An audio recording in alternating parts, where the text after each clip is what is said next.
Breaking news, breaking news, breaking news, breaking news. Yo, 1090 Jake and Wack 100 go at it about Kodak Black's paperwork and him in the interrogation room. If he's ratting, Wack 100 said that he's not ratting because it didn't say that in the paperwork. 1090 Jake is saying it said it on the tape, so that supersedes that. I feel it's time to weigh in on this because a young man named Jackboi called in to 1090 Jake, and he said that he wanted to know how this thing play out and the rules to this. So I'm going to weigh in on this. This is not to disrespect anyone because I respect both Wack 100's mind game and 1090 Jake's journalism and his mind game, because that's what it is. Let's begin this, then we're going to get to this. All right?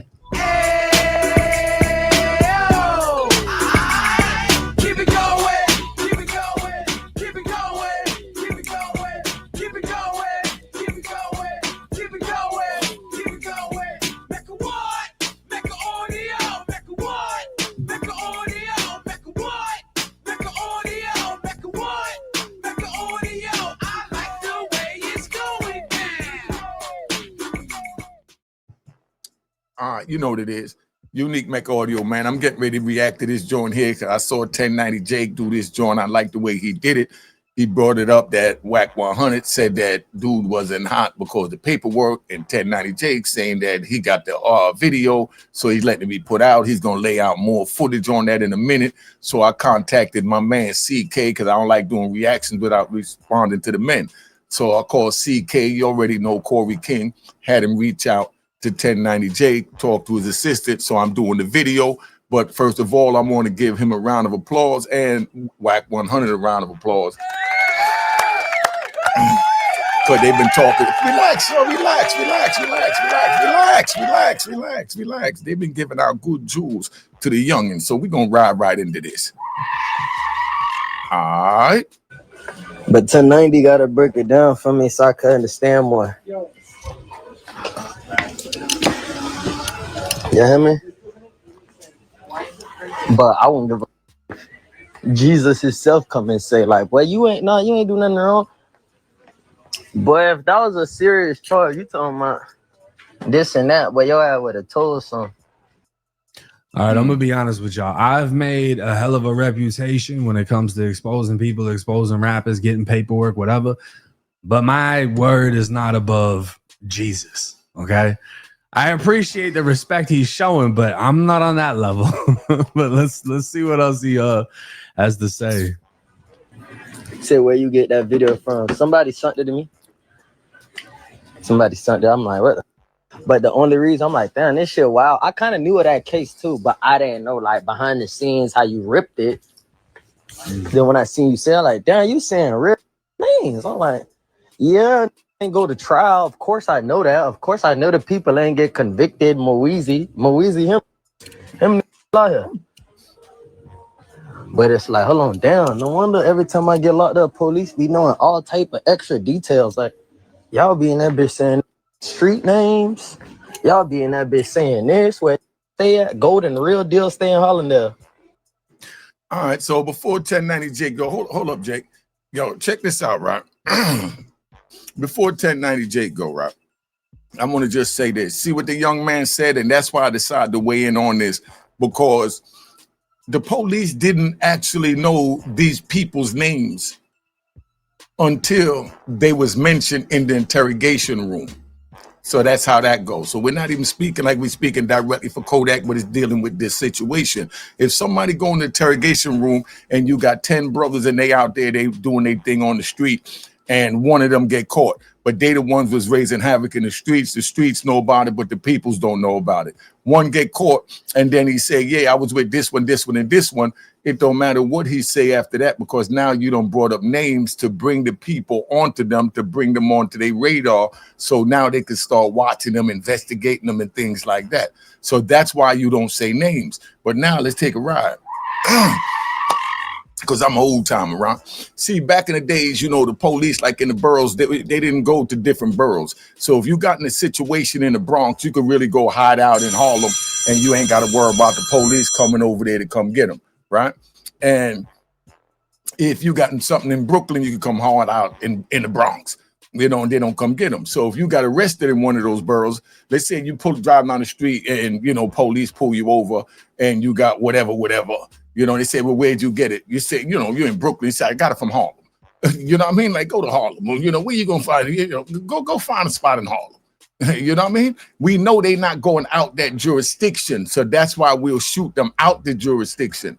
You know what I mean? But nowadays, it's like they mixing all that together because they got joint forces. So now you'll say something like you riding in Jersey and you get pulled over, you know, with something in the car. You'll tell them, oh, yeah, I got it from New York.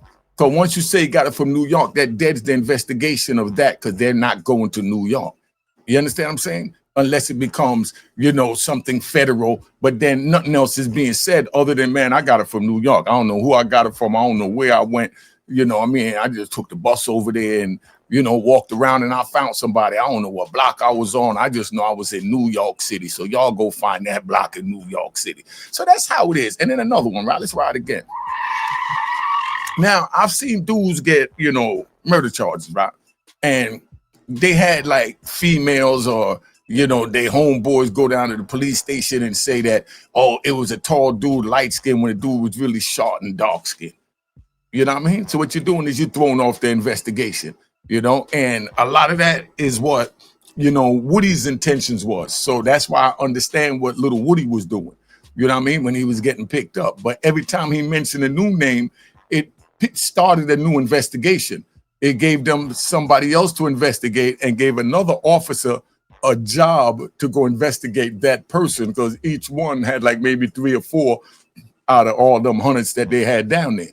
And that's the way that works. So, you know, if I want you to understand that just by Kodak saying the name, and that is his man's name, whether it's his, you know, nickname, pet name, or his main name or his government name, you know, you just put the police on to him. Now, his man might not have gotten locked up for that case.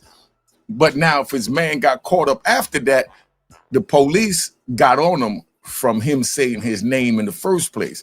But Kodak wasn't trying to rat, you know what I mean? And I understand he was young and he was trying to find his way out. But I'm going to explain what I mean by that in a second. But we're going to go through the paperwork because Wack 100 said the paperwork is straight. Jake, you know, 1090 said that the video speaks for itself. Now let's keep it moving. We're going to weigh in at the end. All right, so this is interesting. So Jackboi is talking about names that Kodak dropped in the interrogation. Moeezy goes by him N-word on Instagram. Golden apparently really lives in Hollandale, which is what Kodak told the police. So according to Jackboi, Kodak's talking about real people, but Wack 100 and his team of Avengers or whatever they're called, the Exposes. Shout out to Wack. I fuck with Wack, but I don't fuck with Wack. It's one of those type of, you know, it's like the you gotta love Wack's mind because Wack be breaking it down. I sit back and I listen to it. I think I might even still have the Clubhouse app on my joint. I got somebody to hook it back up for me because I got the new iPhone 17. But I used to like to sit back and just listen to Wack go because he break it down. He got the conspiracy theories. He know the ins, the outs. There ain't nothing that Wack 100 don't know. But then you got 1090 Jake, you know, that it ain't nothing he don't know about the street code, the law, and how to break it down and how it applies because he did time himself and he was on the street. So that's what that is. So that's why I like this video because it's a battle of the hood minds right now. But what we doing? We riding. All right. Uncle that you don't like, that you try to box at every family event. Like that's how I feel me and Wack out. But Wack came out and said Kodak is good because his paperwork says he didn't say anything about anyone. So let's actually break down the paperwork, which is what I do best, right? So this is the first file right here. Now, let me say this before we go any further, because this video might be a little lengthy, because I'm going to let the brother go ahead and say everything he got to say. But this paperwork, when you're talking about paperwork, you're talking about an officer writing from what they're dictated about. That means that this is what the officer got from what Kodak said. This is not Kodak actually speaking. In the federal court, this is called jinx because it wasn't signed or adopted by Kodak Black. So this right here, you could try and argue in court that that's not his statement. Not saying that he is, not defending him, because I know you rat bastard bastards and flip-flop wearing in public, trolls look for something to talk about. But I'm saying if it's not signed by the person and not written by that person, you know, then that's called jinx in the feds. You know what I mean? And then you got giglio, which is information that could, you know, impeach the witness. Then you got Brady material, that's information that could exculpate the witness, you know, the defendant. That means, like, you know, clear them. You know, if the government hold that back, that's an automatic prosecution misconduct, and they throw the whole trial out. But with the jinx, you could go at them for the jinx by the person who the statement is by saying, I didn't sign it, so I didn't say that. So that's what would be said about this in court. But the interrogation tape, that's a whole nother story. We're going to get into that. But now we're going to look at the paperwork. And remember, keep in mind, this paperwork is an officer writing down his interpretation of what was told to him by Kodak and his investigation. Make sure it's nice and pretty for y'all. Y'all can see everything. All right. So Kodak got charged with a robbery, battery, kidnapping. Two of these kids were under 13. Damn. On the above date and time, the deputies responded to 15th Ave in reference to a kidnapping. Deputies met with the victim, Juan, who positively identified the defendant, Dyson Octave. So Juan told on Kodak straight up via a show up as the person who kidnapped and battered him. Okay, so the police arrive at the scene. They find Juan, and Juan points out Kodak as the one that apparently whooped him. A sworn tape statement was taken from Juan in reference to the facts of the case. He stated that the defendant chased after him, punched him several times, and then dragged him into a blue Audi against his will. Juan suffered lacerations, bruising, and now I gotta find the other paper. Oh, here it is right there. And swelling to his face, hips, and legs. Damn, Kodak whooped his ass. If you swelled up somebody's face, hips, legs, he got slammed. Right, so while deputies were on scene, several other juveniles approached and stated that the defendant and another person took them against their will. I spoke with Calvin. He stated that he was approached by the defendant and was told that if he didn't get in the car and show him who broke in his house, that he would physically harm him. So Kodak's crib got broken into. Kodak finds one of these jits, Calvin. And Yak pretty much told him, if you don't tell me who broke into my shit, I'm going to beat you up. Calvin said out of fear, he went into the defendant's vehicle. The defendant, without lawful authority, did forcibly, by threat, or secretly confine, abduct, imprison, or restrain Calvin, a child under the age of 13, without the consent of said child's parent or legal guardian. The defendant, without lawful authority, did forcibly, by threat, or secretly confine, abduct Marvin against his will by intimidating and threatening to harm him if he didn't cooperate with his demands. All right, see, that's what I'm saying, right? Now, them saying that the dude just said out his own mouth that he got in the car. That's all you need to hear. And then, of course, he said out of fear. You know what I mean? Now, they didn't say, did you have a weapon? Did they force you? They didn't say under that. But what the statute of kidnapping says is that you have to force the, you know, kidnap, you know, wop, wop, wop. You know, you got to do all this in order to get him for that. You understand? But the young man said that he got in the car out of fear. But bottom line is a lawyer will eat that up that he got in the car. So that now, keep that in mind, because later on when it said that, you know, Kodak said that his man such and such put him in the car, but his man was never charged.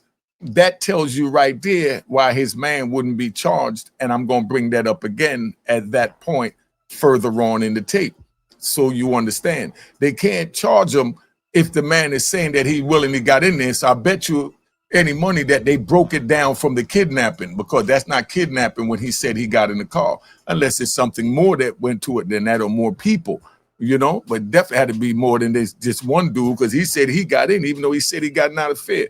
Go ahead, Jake. So Kodak beat up Juan, kidnapped Calvin, then he kidnapped Marvin, forcing them to cooperate. Emily stated that she was physically grabbed and forced into the vehicle against her will, by the unidentified suspect. So this is somebody else that Kodak is with. All right, so now that's the kidnapping. Let's see if that's the one that Kodak Black names. Pay attention. But she identified the defendant as the driver of the vehicle. She said that she was told to take out their cell phones and turn them over. She said she took her phone out of her pocket and gave them to the unidentified suspect as he requested, because she was afraid if she didn't that he would physically hurt her. All right, see, she said that she was forced to do this. So that's kidnapping by the statute. Let's roll. Mark, another person, this is the fourth person. Mark stated that he was intimidated to get into the vehicle by the defendant by stating that if he didn't get in and help look for Juan, that he would be hurt. Okay, so Kodak ran down on Calvin, Marvin, Emily, and Mark looking for Juan, apparently. And when he found Juan, he beat the shit out of him. All right, stop. So right there, dude said that he got in out of fear. If you notice, everyone is saying they got in out of fear except for the young lady. Remember that. That's going to come back in this conversation. The young lady said that she was forced in. There's a difference. That's kidnapped in. Everyone's saying they were scared because he was going to hurt them. Any good lawyer would say, well, how do you know he was going to hurt you? Oh, because I know he was a bad guy. Well, all right, so a lot of bad guys there. So do you think he's going to hurt you every time you see him? No, but then why would he try and hurt you now? Oh, because he wanted the information from me about who robbed this house. Oh, okay, all right. But you heard that, ladies and gentlemen, the jury. You know what I mean? He ain't never been scared of him. This is a bunch of crap. You know what I mean? But now the young lady saying she was forced, that's a whole different ball game, but we like to ride. We already read that one. So let's go up. Two witnesses stated that they observed the defendant beating Juan, and then they saw the defendants push Juan into the blue Audi and take off. The witnesses gave sworn taped statements. The defendant's mother, this is Kodak's mom, gave a statement stating that she told her son to call the police in reference to the burglary and not take it in his own hands. She said that she observed the defendant punch Juan in the face and then she walked away. So she told Kodak to call the police because someone broke into his crib. And then she said she saw Kodak put hands on Juan. The defendant, Kodak, was positively identified by a show-up and photo lineups from all victims. Sworn statements were taken in reference to the facts of this case. Now, a search incident to arrest revealed the defendant was in possession of marijuana, which was field tested, blah, blah, blah. So Kodak was placed into an interview room, and he spontaneously uttered several statements saying that, I know I fucked up. I shouldn't have taken matters into my own hands. He also stated that he punched Juan in the face.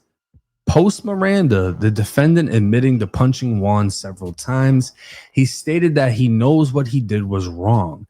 The defendant added that he put Juan in the vehicle, but that others got in when he asked them to. The defendant stated that he doesn't know the name of his friend who was in the vehicle with him. Now, I'm going to be honest with you. All right, right there, that was gangster. Like he's supposed to do. What he did, what I'm hearing he did is he claimed all the responsibility that I did it. But then now he said that, you know, he put him in the car, but the police excluded that out of it because they was obviously, you know, allegedly investigating this other kid for something else. So they didn't even put him with that because they know that that's not really kidnapping, because they said that dude, you know, they got in the car willingly and it was somebody else that, you know, the girl said that they forced in the car. But, you know, that's where that's at that I'm hearing it at. If you put it in the comments, somebody, let me know. Put it in the comments. With y'all, right? Because reading this right here, Kodak is admitting to what he did. Exactly. And he's not identifying his boy that apparently did it with him. But mind you, this is the officer's notes. So the officer chose to leave out the name of the person. Because my first thoughts when I saw this was that, okay, when was the written report taken and when was the videotape taken? Maybe the report was before the videotape and he didn't say who put him in the car until after. Now, it could still be that. Maybe this was before and that's what he told them. But at the time, he just stood strong, and you know, because right there is where you're sitting down, they just ask you a bunch of stupid questions, expect you to rat on yourself, and you start telling what you did, and you close the case so that you ain't got to get nobody else involved, which is what it seems like Kodak Black was trying to do. But when he was in the interrogation room and he got comfortable and he was reenacting the story that you're getting ready to see, he was in it, he was animated, he was feeling it, he was flashing back, and he just ordered a little too much, and then they pushed him and said, okay, you said you didn't do it, but who did it? And he's like, nah, I'm the one that hit him. I'm taking responsibility for what I did. But you just opened up to a kidnapping by saying that your man is the one that put him in the car. What's your man's name? He said, man, I don't know, but he's my homie. And then he turns around. You're going to hear all yourself. I just want to break it down so y'all can follow me, because I think 1090 Jake did an excellent job, man. Excellent, excellent. Round of applause again to 1090 Jake. Round of applause to 1090 Jake again. And I know I'm going to have a lot of haters and rat bastards and flip-flop wearing and public trolls. That's going to have a lot to say, you know? But get out of here with that crap. You know what I mean? Good journalism, good wisdom. Let's wake up the babies, man. All right? Because what we doing, we ride. Which is flawless, right? Like this is what gangsters are supposed to do. This is what, if you in the streets, this is how you're supposed to, you know, I mean, he didn't really have to admit it, but everybody fucking said he did it. So he's like, yo, I did what I did, but I'm not telling y'all whatever. But what's crazy is paperwork is one thing. When you see something come out of somebody's mouth, it's an entirely different story. Now, obviously, I have the full interrogation. Yo, he does the full his homework. Interrogation was like 4 or 5 hours, but I got out all the parts where he's like sleeping and shit. Yeah. And it came out to 1 hour and 39 minutes. Now, what's interesting about this, you know, I had put whatever these are called so y'all can see everything, right? Timestamp. The investigation, Kodak admits he hit the boy who stole his jewelry. Sheriff asked Kodak for DNA, yada, yada, yada. Now, it gets really interesting when it comes to the paperwork because Kodak names his friend. Kodak names Pito as the friend who put the victims in the car.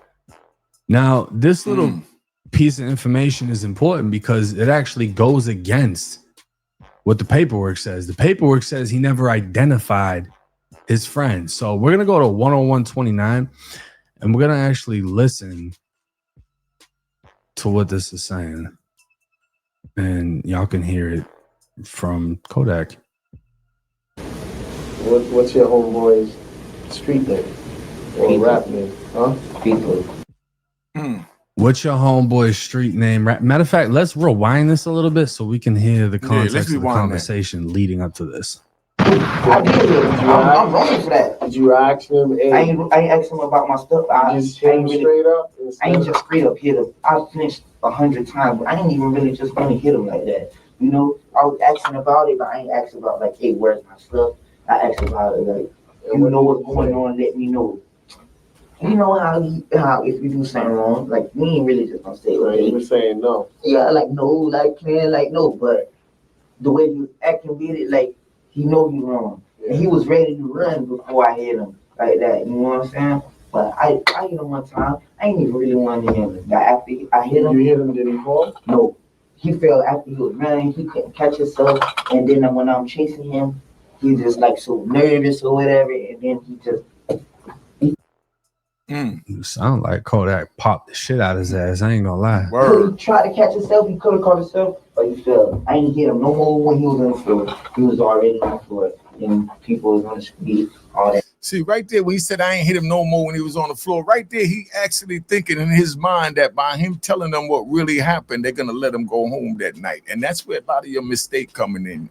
You ain't going home the more you tell them. You going home the least you tell them. That's why they say shut the F up and don't say nothing. You know what I mean? But if you throw him on a wild goose chase and say he went that way, hey, you know what I mean? That's it. You know? And now they got to let you go because you ain't say nothing. I just see them go that way. You know what I mean? You ain't get into, oh, it was a tall guy, it was a light guy, was it this guy? You ain't do all that. Yeah, you was out there and he ran right by you. Yeah, but I ain't see he went this way. You know what I mean? And that's the end of it. But nowadays you always say, oh, he's riding. Stop it. Let's ride. This day was a long day. It wasn't even, because how it was brought up to the attention. After you hit him, caught up to him. We still had a long day after. So you picked him up? Yes, he was in the car. I put him in the car. How did you put him in the car? I ain't even put him in the car. My homework. See, right there. What you got to say to that, Jake? Jake, talk to him, Jake. Okay, so Kodak dropped the shit out of Buddy, who was apparently a minor. Kodak was 18 at this time. And hit him so bad, he had to get picked up. But this is interesting because the detective asked, how did you get him in the car? And Kodak is about to say he didn't do it. His friend did it. Yes, he was in the car. I put him in the car. How did you put him in the car? I ain't even put him in the car. My homework put him in the car. But see, right there is where he telling the truth, thinking that the truth gonna set you free, but not when you sitting in front of them people and you's a criminal. A conviction would set them free because that would help them move up the political ladder. So don't be their political elevator. What's your homeboy's name? I don't know what that is, but that's my homeboy though. He You see, he's saying that's my homeboy, but I don't know his name. Right there, he's trying to say he ain't nothing to do with it. I'm the one that did it. He's trying to go back because he realized he slipped up. Right here, check it out. Look at this now. hit him. I hit him. See, right there, he claiming it. What's your homeboy's street name or rap name? Huh? People. See, he just claimed it that he hit him. So being that he claimed it that he hit him, you know, he's thinking that I took it off and I cleaned up the mess I made by even saying his name. But the whole time they sitting back saying, yo, Joe, we go look into a guy named Pito out there. You know what I mean? And then now they watching him. So whatever happened after that, that's how they got hip to him because they didn't even know who he was. And you can see it from the videotape. Let's keep it moving. So, yeah, he ain't know. Okay, so this is important right here, right? Yeah, talk to him, Jake. Kodak fucked up. Kodak kept it real in the beginning, saying, I mean, not really, right? He just fucked up because he says, I put him in the car, and the detective asked, how did you put him in the car? He said, well, I didn't do it. My homeboy did it. Had you never said that, no homeboy would have been brought up, right? Word. So then he says, all right, what's your homeboy's name? I don't know his name. He's my homeboy. He didn't hit him. I hit him. So Kodak, you know, he's keeping it real. Like, the responsibility is on me. I'm the one that hit him. But the thing is, you're under investigation for a kidnapping. Kidnapping is forcibly doing something to somebody, putting them somewhere they don't want to be. The detective is trying to find out who your homeboy is because technically your homeboy helped kidnap this kid after you hit him in his shit. He says, what's your homeboy's street name? He says, Pito, something like that, right? Now, who he's talking about is this dude, Pito Burr, whose Instagram says 1800 block Golden Acre Project Sniper Gang. This is Kodak's man's right here. This is Pito. Well, Pito is the one that could clear all this up, right? If Pito come forward and say that, you know, nah, they didn't pull me up for the case, and if Pito hasn't been arrested after, you know, that incident, because his name was put on their radar based on that investigation. So whatever happened after that, that could have came, you know, from that statement by him even mentioning his name, because now the detectives is going to go comb the streets and ask every little rat bastard and flip-flop wearing in public troll that they can find who's Pito. You know, so now they on Pito because he mentioned it in the joint. So if you want to call that ratting, that's on you. I'm not going to give opinion on that. You want it, let me know, put it in the comments, but that's how that go. Do you think that by, and this is to go in the comment, let's make sure that y'all understand this, right? Do you think that by Kodak mentioning Pito's name to the detectives, put the detectives onto Pito, and everything that happened to Pito after that is a trickle down of Kodak saying his name? Or do you think that Theo was eventually going to have his name brought up to the police anyway, if not by Kodak, by somebody else? Because you rat bastards look for anything to grab onto. So I'm giving you a straw to grab onto. You know, Pito was a screw up anyway. Pito would have been got picked up, but still he put him on him when he put him on him. When he put him on him, they didn't even know who he was because they never said nothing more about it. They never even put him in the paperwork. That's why the first paperwork didn't mention his name, because they wanted to rock him to sleep to let him think he got away with it. And that Kodak claimed that, and he's in the clear because Kodak already doing time for it, while the whole time they got a microscope on him. You see where I'm going at with this? That's why you get the real jewels over here, because this is a gangster channel for gangsters and people that want to know how a gangster think. All right, but that's where we at. So y'all put in the comments, man. Let me know real quick. So Kodak apparently told the police clearly that Pito is the one that put the kid in the car. And I don't think Pito knew Kodak dropped his name in the interrogation room 10 years ago. So when Jackboi is saying you gave real names, and I'm going to give y'all, you know, the rest of the names in another video. Jackboi is saying you gave real names. And technically, Kodak did give up his homeboy's name. He just didn't give them the government name. You said the nickname, the street name, right? This guy still goes by this name, but his boy never got picked up for kidnapping.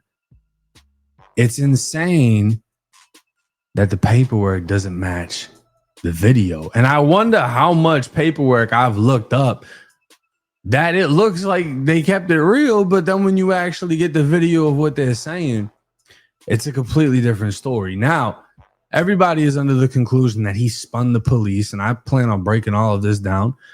I want y'all to, in depth, see every name Kodak dropped, and if they're real names, if it's bullshit, whatever, because the street code, which is a fucking myth, says you're not supposed to drop any name, right? But we're gonna let him ride. Young Thug just got crucified, right? Boston Richie got crucified. But Thug seems to have a pass, clearly. I don't really think Thug snitched, you know what I'm saying? Personally.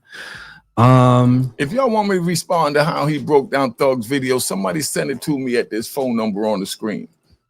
You know, so I could look at it and see if I want to respond to that. But I'm just responding to this because the young man called in asking, you know, for some guidance. So I wanted to share the guidance. This wasn't to belittle, you know, 1090 Jake or Wack 100. Because like I said, I respect both of them and they both get a round of applause in my book. You know what I mean? All right. Relax, y'all. Relax, man. Relax. And like I said, I reached out to my man CK, aka Corey King, official brother from Brooklyn. I know from way back. So, you know, and he said he knew the brother, so he said it wouldn't be a problem me reacting to the videos. That's why I did it. That's why I put my number up there, because that's how gangster I am. If it's something that I do, you want to respond to, or something you want to ask me, you don't agree with, want to give me my flowers, or just want to tell me F myself, call and tell me that respectfully. But we ain't got to get in the comments and look like no clowns and rat bastards. Because like I said, this is a straight gangster channel. All right, so that's where I'm at. My number up there for whoever want to call. Be respectful. I'm going to be respectful. And we can talk about it as adults, man or woman. Let's keep it moving. But anyway, been on here long enough, right? And like I said, I know that I'm reaching the people that I need to reach. And I'm going to show you a video so you understand where we at. You know, he ain't got nothing to do with this video, this opinion, nothing, because he's in the rap game. But I just wanted to break it down so you can see what it is that, you know, that my peoples, you know, do. You know what I mean? How, the work that I'm doing, if I can find it. I think it's this. All right, we're gonna find it. I just want you to see my different. What's going on, man? Murder Mook, Harlem. You know what it is, man. I just want to express how much gratitude I got for Unique.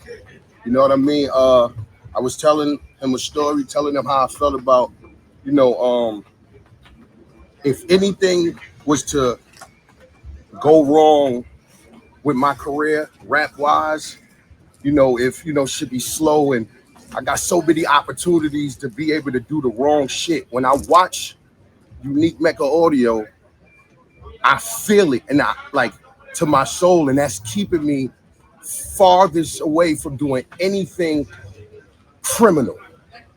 Anything criminal. He made me think straight, honestly. Made me think straight, because I've been watching him for about a year, like a year now, maybe, and it just took my mind way off of that.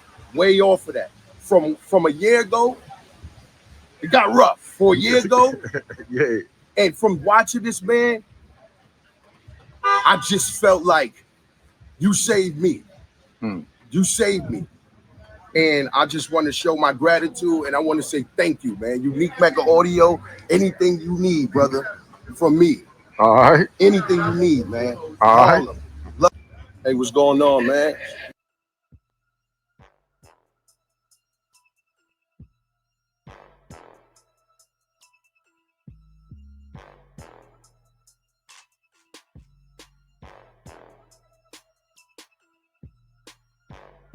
I wanted to let you see what it is. And like I said, this video ain't to belittle anyone. It's just to wake up everyone, because we already know that no sunlight, you know what I mean, would definitely wither out the plant, and too much and no water, you know, it would definitely die of starvation, and we don't want you to die of starvation. So that's why we here at the Mecca.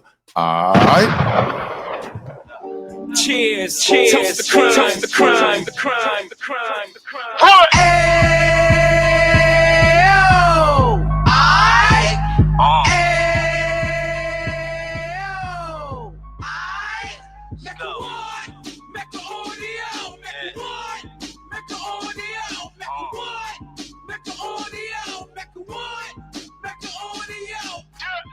Fresh out the can of 26, he back on the strip, getting back in the mix. What he mentions a gift. You stand up 10 toes down, and I suggest you pay attention to this.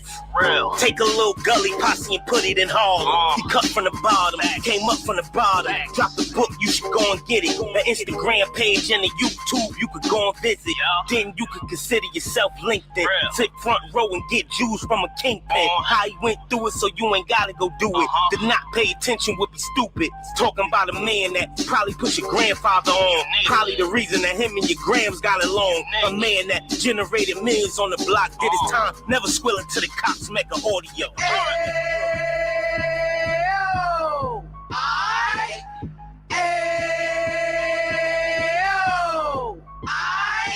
Mecca what?